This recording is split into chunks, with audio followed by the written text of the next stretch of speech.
સૌરાષ્ટ્રમાં લેવા પાટીદારના બે આગેવાનો વચ્ચે હવે કોલ્ડ વોર વકરી ગયો છે। જયેશ રાદડિયા અને નરેશ પટેલના કોલ્ડ વોરમાં હવે બદલાની રાજનીતિ જાણે શરૂ થઈ ગઈ હોય તેમ લાગી રહ્યું છે, કારણ કે ઇફકોની ચૂંટણીમાં ખોડલધામે રાદડિયા વિરુદ્ધ મતદાનની અપીલ કરી હતી। જયેશ રાદડિયાએ દિનેશ કુંભાણીના ફર્ટિલાઇઝરની સપ્લાય બંધ કરાવી, નર્મદા બાયોટેક ફર્ટિલાઇઝરની સપ્લાય બંધ કરાવી। દિનેશ કુંભાણી નરેશ પટેલના ખાસ ગણવામાં આવે છે। રાજકોટ મોરબીની સહકારી મંડળીઓમાં સપ્લાય બંધ કરાવી છે। રાજકોટ મોરબીની મંડળીઓમાં જયેશ રાદડિયાનો ખાસ દબદબો જોવા મળી રહ્યો છે। 2017 થી જયેશ રાદડિયા અને નરેશ પટેલ વચ્ચે આ કોલ્ડ વોર ચાલી રહ્યું છે। શું ઇફકોની ચૂંટણી બાદ ફરી નરેશ પટેલ અને જયેશ રાદડિયા સામસામે આવી ગયા છે? શું નરેશ પટેલ સાથે બદલો લેવા જયેશ રાદડિયાએ દિનેશ કુંભાણીના ફર્ટિલાઇઝરની સપ્લાય બંધ કરાવી છે? આ સૌથી મોટો સવાલ અહીંયા ઉભો થઈ રહ્યો છે।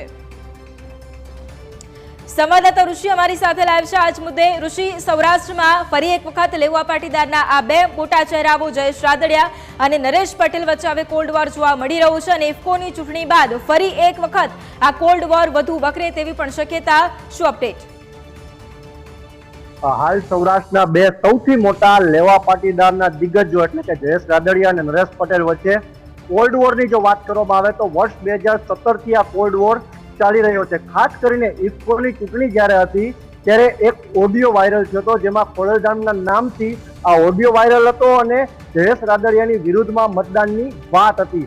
ત્યારથી આ કોલ્ડ વોર વધુ વકર્યો હતો અને ખાસ અત્યારે જે રાજકોટ હોય કે મોરબી હોય ત્યાં સહકારી ક્ષેત્રમાં જયેશ રાદડિયાનો દબદબો છે, અને નરેશ પટેલના જે અતિ અંગત ગણાતા દિનેશ કુંભાણી છે તેની ફર્ટિલાઇઝરની સપ્લાય જયેશ રાદડિયાએ બંધ કરી દેવાતા આ કોલ્ડ વોર અત્યારે ચરમસીમાએ પહોંચ્યો હોય તેવું સ્પષ્ટ લાગી રહ્યું છે। જોકે આ સમગ્ર મામલે બંને આગેવાનોએ મૌન સેવ્યું છે, પરંતુ તેમની આ કોલ્ડ વોરની નીતિ એટલે કે જે રીતે ફર્ટિલાઇઝેશનની જે સપ્લાઈંગ બંધ કરવામાં આવી છે, દિનેશ કુંભાણીનું જે સપ્લાઈંગ થતું હતું મોરબી અને રાજકોટ જિલ્લાની જે સહકારી જે મંડળીઓમાં તે બંધ કરી દેવાતા આ કોલ્ડ વોર અત્યારે ચરમસીમાએ પહોંચ્યો હોય તે વાત અત્યારે સ્પષ્ટ છે। જી બિલકુલ, અને સાથે એ પણ જાણવા માંગીશું ઋષિ કે શું જયેશ રાદડિયાએ દિનેશ કુંભાણીના ફર્ટિલાઇઝરની સપ્લાય બંધ કરાવી છે, તો શું એ બદલો લેવા કરાવી છે? તેના વિશે કોઈ અપડેટ? કારણ કે 2017 થી આ કોલ્ડ વોર સતત ચાલી રહ્યું છે। જે ચર્ચાએ જોર પકડ્યું છે, કારણ કે દિનેશ કુંભાણીની જે આ સપ્લાય બંધ કરવામાં આવી છે તે વાત સ્પષ્ટ છે કે તે નરેશભાઈ પટેલના જે ખાસ અંગત મનાય છે, અને આ જે સપ્લાય બંધ કરી દેવામાં આવી છે એનો અર્થ એ સ્પષ્ટ છે કે જયેશ રાદડિયા કોલ્ડ વોર કરી રહ્યા છે, એટલે કે બોલશે પણ નહીં અને બોલ્યા વિના જે આસપાસના તમામ લોકોનું જે કનેક્શન સહકારી ક્ષેત્ર છે તે એક બાદ એક ઓછું કરતા જાય છે તે વાત સ્પષ્ટ છે। એટલે ચોક્કસથી બદલો લેવાની ભાવના હોય તે વાત અત્યારે સ્પષ્ટ થઈ રહી છે, તે વાત નકારી ન શકાય। જી બિલકુલ, અને ઋષિ આજ મુદ્દે તેમના કોઈ નજીકના વ્યક્તિ જયેશ રાદડિયા હોય કે પછી નરેશ પટેલ હોય, તેમના કોઈ નજીકના વ્યક્તિઓના એવા કોઈ નિવેદન સામે આવ્યા છે આ બાદ? હાલ આજે સમગ્ર મામલો સામે આવી રહ્યો છે કોલ્ડ વોરનો। આ મામલે ન તો જયેશ રાદડિયા કઈ નિવેદન આપશે, ન તો નરેશભાઈ પટેલ નિવેદન આપશે, કારણ કે બંને જે લેવા પાટીદાર સંસ્થા છે તેના દિગ્ગજ નેતાઓ છે, એક રાજકીય ક્ષેત્રે જોડાયેલા છે એટલે કે જયેશ રાદડિયા, અને એક સામાજિક આગેવાન છે એટલે કે નરેશભાઈ પટેલ। બંનેનું સૌરાષ્ટ્ર અને ગુજરાતમાં ખૂબ સારું નામ છે, પરંતુ એક કોલ્ડ વોરની જે વાત છે, વર્ષ 2017 થી આ કોલ્ડ વોર ચાલી આવી રહ્યો છે અને આ કોલ્ડ વોર અત્યારે ચરમસીમાએ છે। આ મામલે કોઈ જ તેની સામે બોલશે નહીં, તેના વિશે પણ નિવેદન નહીં આપે, પરંતુ હાલ અત્યારે બંને દિગ્ગજ જે આગેવાનો છે તેમણે પણ આ સમગ્ર મામલે મૌન સેવી લીધું છે। જી બિલકુલ, અને ઋષિ આજે તમે કોલ્ડ વોરની પણ વાત કરી રહ્યા છો, ત્યારે ઇફકોની ચૂંટણી હમણાં થોડા સમય પહેલા જ થઈ, ત્યારે જયેશ રાદડિયા તેઓ જીતી ગયા, એટલે ત્યારબાદ પણ શું નરેશ પટેલનું એવું કોઈ નિવેદન સામે આવ્યું હતું કે જેનાથી એવી શંકા ઉપજાવે કે આ જે કોલ્ડ વોર છે તે વધુ વકરવાનું છે? મીડિયાએ ચોક્કસથી જે ખોડલધામના ટ્રસ્ટીઓ છે તેમનો પણ સંપર્ક કરવાનો પ્રયત્ન કર્યો હતો, કારણ કે ખોડલધામના ટ્રસ્ટીઓમાંનો એક આ ઓડિયો હતો, અને જે ઓડિયો જે તે સમયે એટલે કે ઇફકોની ચૂંટણીના આગલે દિવસે જે વાયરલ થયો હતો, અને સમગ્ર મીડિયાએ આ ઓડિયો ગુજરાતની જનતા સમક્ષ પણ રાખ્યો હતો। જે રીતે સ્પષ્ટ કહેવામાં આવી રહ્યું હતું કે જે જયેશ રાદડિયા છે તેની વિરુદ્ધના જે ઉમેદવાર છે તેને મતદાન માટેની અપીલ કરવામાં આવી હતી, જેથી કરીને જયેશ રાદડિયા ક્યાંક ને ક્યાંક આ ઓડિયો સાંભળીને નારાજ પણ થયા હતા. કારણ કે જયેશ રાદડિયાના પિતા એટલે કે સહકારી ક્ષેત્રના દિગ્ગજ નેતા સ્વર્ગસ્થ વિઠ્ઠલભાઈ રાદડિયા આજે પણ હજારો અને લાખો ખેડૂતોના હૃદયમાં તે જીવંત છે. એવા વિઠ્ઠલભાઈ રાદડિયાના પુત્ર એટલે કે જયેશભાઈ રાદડિયા, અને એ વિઠ્ઠલભાઈ રાદડિયાએ ખોડલધામ મંદિર જ્યારે બની રહ્યું હતું તે મંદિરમાં પોતાનો સિંહ ફાળો નોંધાવ્યો છે. આશરે લગભગ વાત એવી સામે આવે છે કે 64 કરોડ રૂપિયા જેટલું દાન તેને સમગ્ર ગુજરાત અને ભારતભરમાંથી આ મંદિરમાં દાન રૂપે એટલે કે માતાજીના દાનમાં અત્યારે તેમને સહકાર આપ્યો હતો. વિઠ્ઠલભાઈ રાદડિયાએ અનેક વખત સહકાર તમામ ક્ષેત્રે આપ્યો છે, ત્યારે જયેશભાઈ રાદડિયાને એ દુઃખ થયું હતું કે આ સંસ્થાના આગેવાનો મને આવા સમયે સાથ કેમ ન આપે.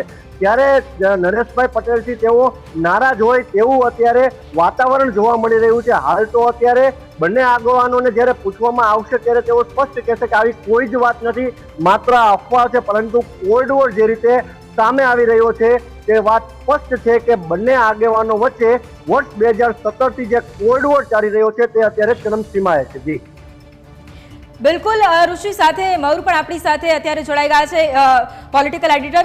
મયુર, હવે સૌરાષ્ટ્રની રાજનીતિમાં ગરમા આવશે એ નક્કી છે આ વાત પછી? જી બિલકુલ, ઇફકોની જ્યારે ચૂંટણી થઈ ત્યારે આ જે રાજકારણ છે તે ગરમાયેલું હતું, કારણ કે ઇફકોની અંદર ભારતીય જનતા પાર્ટીએ તેમના સહકાર સેલના સંયોજક બિપિન પટેલ અને મેન્ડેટ આપેલું ને તેમને ચૂંટણી રણ મેદાનમાં ઉતારેલા. બીજી તરફ જયેશ રાદડિયાનું એવું કહેવું હતું કે ઇફકોની અંદર જે સૌરાષ્ટ્રની જે મતદારો છે એ વધુ છે, અને એમણે ઉમેદવારી પત્ર ભરી દીધા ત્યારબાદ આ જે છે તે મેન્ડેટની પ્રક્રિયા સામે આવેલી.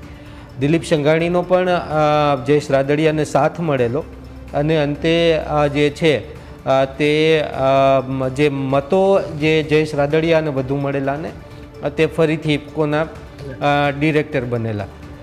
એ સમયે જે સૌરાષ્ટ્રના જે મત લેવાના હતા તેની અંદર મોટાભાગની જે સૌરાષ્ટ્રની મંડળીઓ છે તો એ લેવા પટેલ સમાજના હસ્તક છે, અને આ લેવા પટેલ સમાજની ઉપર સૌરાષ્ટ્રની અંદર નરેશ પટેલ જે છે તે જો એ બાબતે કોઈ વિનંતી કરે તો સ્વાભાવિક છે કે લેવા પટેલ સમાજના નેતાઓ જે છે, નાના નેતાઓ છે, તે તેમની વાત એ સ્વીકારતા હોય છે, માનતા હોય છે.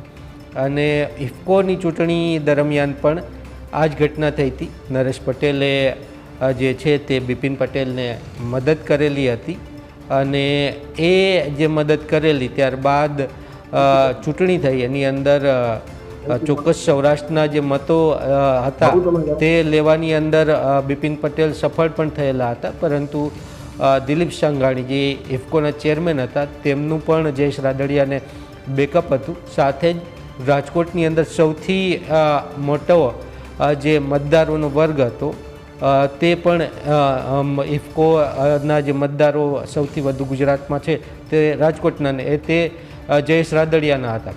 એટલે એ ચૂંટણી જીત્યા, પરંતુ ત્યારબાદ જે સ્થિતિ હવે સર્જાઈ છે તો ઇફકો અને ઇફકો સાથે જોડાયેલી મંડળીઓ છે તે મોટા પ્રમાણની અંદર ફર્ટિલાઇઝર પ્રાઇવેટ કંપનીઓ પાસેથી ખરીદતી હોય છે, અને તેની અંદર દિનેશ કુંભાણી જે ફર્ટિલાઇઝર સપ્લાય કરે છે તેમની એજન્સી પાસેથી એ ફર્ટિલાઇઝર ન ખરીદવું. દિનેશ કુંભાણી કોણ છે? દિનેશ કુંભાણી એક ખોડલધામના ટ્રસ્ટી મંડળની અંદર છે, અને ખોડલધામના જે ચેરમેન છે, લેવા પટેલ સમાજનું મોટું આ ધાર્મિક સ્થાન છે, નરેશ પટેલ તેમના પ્રમુખ છે, અને એ પ્રમુખના ખાસ માણસ છે ને એટલા માટે આ જે ચર્ચા છે તેણે સૌરાષ્ટ્રની રાજનીતિની અંદર ગરમાવો લાવી દીધેલો છે. જે તે સમયે ખોડલધામનું નિર્માણ થતું હતું ત્યારે જયેશ રાદડિયાના પિતા વિઠ્ઠલ રાદડિયા પણ લેવા પટેલનો એક મોટો ચહેરો હતા. જે તે સમયે કોંગ્રેસ સાથે હતા, રાજપા સાથે હતા, વર્ષોથી દબંગ નેતા તરીકેની તેમની ત્યાં ઓળખ હતી, અને સૌરાષ્ટ્રની અંદર રાજકોટ, પોરબંદર, જૂનાગઢ જે જિલ્લા છે તેની ઉપર વિઠ્ઠલ રાદડિયા અને લેવા પટેલ સમાજ ઉપર ખૂબ મોટી પકડ હતી.